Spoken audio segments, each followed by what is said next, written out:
Hello, Sofa Squad. How is everybody doing out there? Welcome back to the old sofa.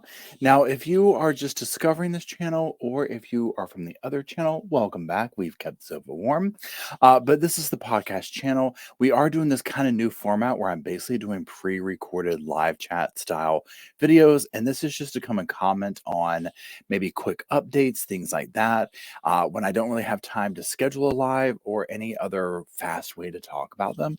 And so I'm trying this out. Now, if you saw my first one, yes, we had some audio issues. We're going to be real honest up in here. And I finally had to put the video out because I was like, I've recorded this so many times. But we're not going to watch any videos today. We're going to talk about some headlines. 3 different ones, as a matter of fact. So just be sure to, number one, if you're brand new here, check out my other channel. It's more edited. It's more like we review cases, video clips of them, talk about them, that kind of thing. And over here is kind of this vibe. It's casual, that type thing. And we do go actually live over here too and talk about stuff as well. So be sure to hang out for that. So we're going to talk about 3 different things, like I said. And the first one we're just going to go ahead and bring up right here. So I'm going to share the screen here for us all so we can just go through it together. So please hold while I bring this up. And let me know in the comments if you like this kind of format here. I've been enjoying doing it. I think it's cool if I can just, work out the technical difficulties.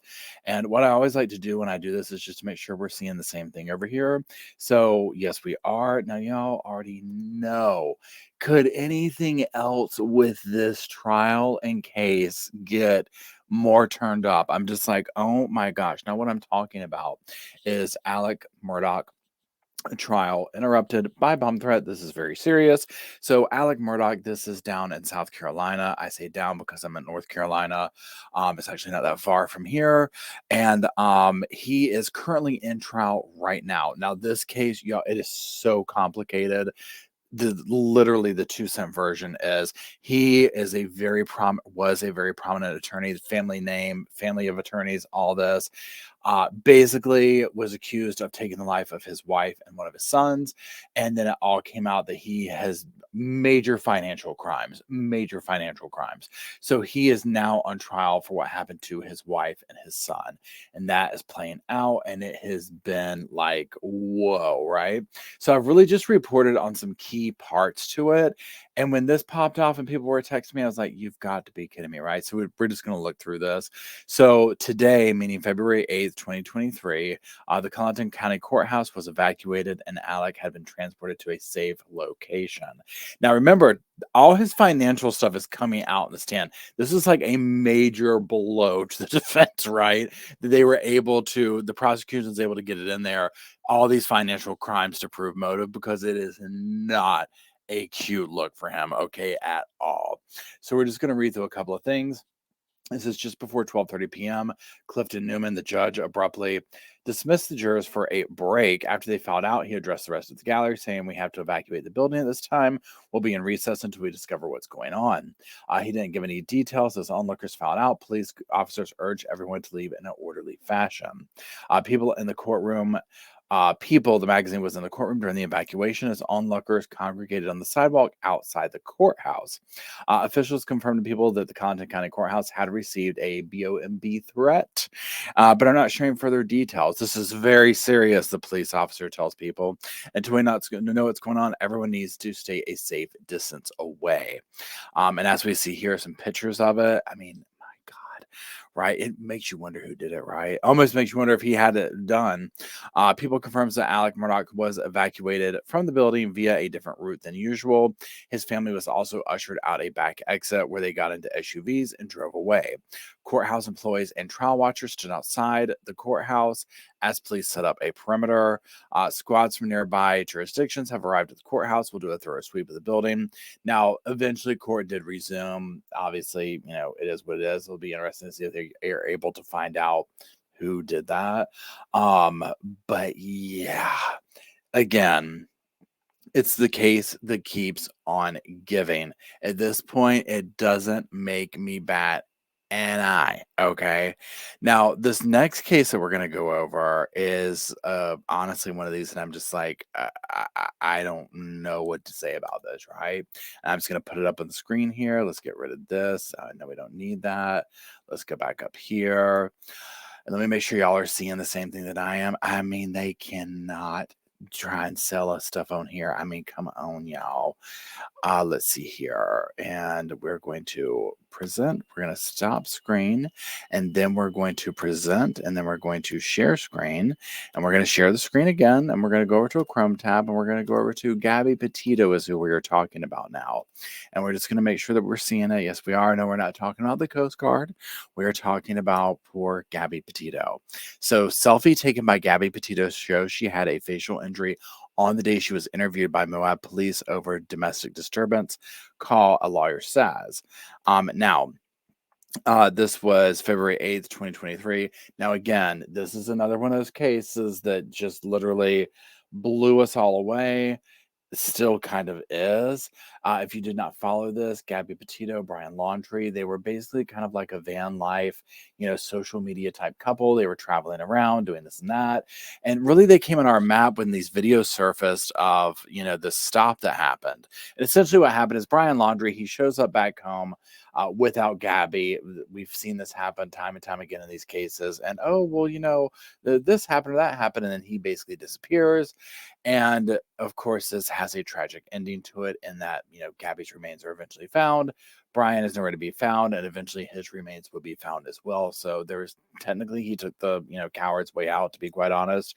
Well, the parents, it's been drama with the parents, both sides with her parents suing his parents, it's the whole big mystery of did they cover up and help him, hide this and that and the whole 9 yards. So this is not a video for that. We are just specifically talking about this because one thing, if you remember, that made this case, not really made this case, but just really brought it to light, was this police stop that took place. And police are interviewing Brian and Gabby, and Gabby is visibly upset, so on and so forth.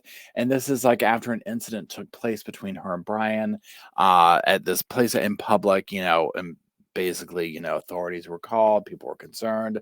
And so eventually police kind of let them go, but they have to split up for the evening type situation. And during this, the police are talking. It's like, well, if anything, we would have to arrest Gabby because, she's basically admitting that, yes, she, did this to him or whatever.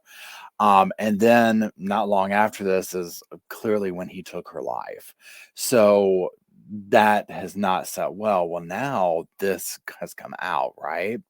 And so again, we're just seeing here, I don't know how to get rid of this just runs all over me that this whole big thing is right here, this advertisement. So you're just kind of looking at the bottom of the screen, unfortunately, for this. It wasn't like this earlier. But here they are, the little marketplace. And there it goes. Okay, thank you. Okay, here we go. So here's the selfie that was released. And this just adds a whole new layer. So a selfie taken by Gabby Petito weeks before her death shows she had facial injuries on the day she and her fiance, Brian Laundrie, were stopped by police investigating a domestic disturbance call, according to her family's lawyer. So this is what I'm talking about. This is the day that happened. And this is what's so concerning because, to me, I'm just like, she had this on her face while they were interviewing her. You know what I mean? They were still able to go. Are you kidding me? So the photos released Monday by a law office representing the Petito family. The image was described in a lawsuit filed by the family against the Moab City Police Department and Utah District Court in November. Family attorney Brian Stewart said the photo, recovered from cloud storage, was taken in the back of Petito's van on August 12th, the same day the couple was pulled over by Moab police as they were traveling through Utah. In the selfie, Petito has a cut on her left cheek with what appears to be blood smeared over her eyelid. Under her eye and up the bridge of her nose, she appears to be wearing the same shirt in both the photo and officer body camera video released by Moab police. I mean, this is heartbreaking. It's like the more you learn about her story and about these last days, weeks, time of her life, it's just gut wrenching. This poor young lady. The police body camera footage of that stop shows Moab officers talking to Petito and Laundrie, who admitted having a fight in which Petito said she struck her fiance first. That's what I was just talking about, where they're like, well, okay, technically. Officers noticed Petito had cuts on her face and arm, and she demonstrated how Brian had violently grabbed her face during their altercation, telling police Laundrie gets frustrated with me a lot. About a month later, her remains were found in a Wyoming national park. Her death was ruled a homicide by manual strangulation. They had been traveling across country. I'm just kind of skimming through this. Her family reported her missing in September, and it just goes on to, some of the backstory here. The main point of wanting to go over this is just seeing this and it bringing home, oh my gosh, you know, again, it's just situations like this. They're so layered, they're so complex. And seeing her in that video, it's disturbing to watch. I did videos on it way back, but if you haven't seen either that or you can Google it, I mean, it's all over the internet. And what I'm talking about is the police, when they stop the car or whatever. Um, and she's visibly upset, visibly in a panic attack. I mean, look at what took place. So she's probably also sitting here like, my God, what's going to happen now? Like, what's he going to do when they're gone? Right. Well, clearly we see what ended up happening. I mean, my heart breaks for her. My heart breaks for her family. My heart breaks for people who are in this situation, because again, it's very layered and it's very complex, very complex. And just to see the hurt in her eyes breaks my heart. Now let's go on to this last one. Buckle your seatbelts over this one, y'all. That's all I know how to say to you. Well, let me go back over here and do this right here. I need to stop sharing that. Present, stop screen. Then we're going to present and share screen. We're going to go to the last one here. Share screen, Chrome tab. And where's old Darrell Brooks? Let's just go over there. Y'all already know he's in the mix. Let me make sure y'all can see this. Yeah, there we go. I mean, I can't even with this. Now, in the main channel, the other channel, I did that Darrell Brooks thing, and now some of y'all were like, and you guessed it, I filmed the content to that video honestly weeks ago. And so that was the update at that time. And then this other stuff came out, but it was like already done. It was a sponsored video, so I couldn't add to it. And this is just going to continue to be a hot mess, but I wanted to speak to this as well. So I was like, this will be perfect. So if you don't know who Darrell Brooks is, just don't even look him up. Don't look him up. Just don't. Okay. You will literally throw your TV or your computer out the window when you see the court case. But if you do want to go down that road, I did several videos on it. But if you just type in Darrell Brooks on your YouTube thing, he is viral for a reason. So he was the gentleman who drove his car through the Waukesha parade, flying through there, and then basically victim blamed everybody and everyone but himself for it, and made a mockery of them in the courtroom by representing himself. That's the 2-cent version. But again, there's too much to go into here, so we're just talking about this. So Darrell Brooks may represent himself in Milwaukee cases. So he has other cases that are still going. Now, this man is never going to see the light of day for these other cases here in Waukesha, which is how it should be. So let's just read through this very quickly. So the Waukesha parade killer was back in court Thursday for a pair of Milwaukee cases, which happened before the parade.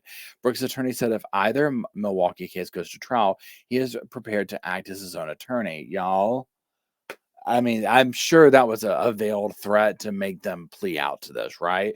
But he will probably want it to because he has nothing else to do, right? Literally. We also did discuss it at some point. Brooks may be making a request to proceed pro se, but we'd hold off on that and schedule a status date to see if the parties can reach a resolution. Milwaukee County Circuit Court Judge David Fye said Brooks is already serving 6 life sentences for his conviction in the Waukesha parade. He's scheduled to be back in Milwaukee County Court on March 23rd. I mean, have you ever? I mean, this guy is just, can't roll my eyes hard enough. I mean, if you looked that saying up in the dictionary, you would see a picture of me watching his trial. Okay, that's the best way to describe it. So, those are my quick little updates here. Again, let me know if you're regular here, or hell, if you're not. Let me know if you like this kind of format. Honestly, doing these quick updates for articles is quick and easy, and it's like casual. I kind of like this vibe. And so now, obviously, if I were going to get more all up in it, as I like to say, I would do more of a structured, edited video for the other channel. Or if we're just going to hang out, do something like that, we'll come over here to go laugh, something like that, get all fancy pants. Anyways, I appreciate y'all. Thank you for being here. Drop it down in the comments like it's hot. And until we gather around the sofa, the computer, and all those crazy stuff,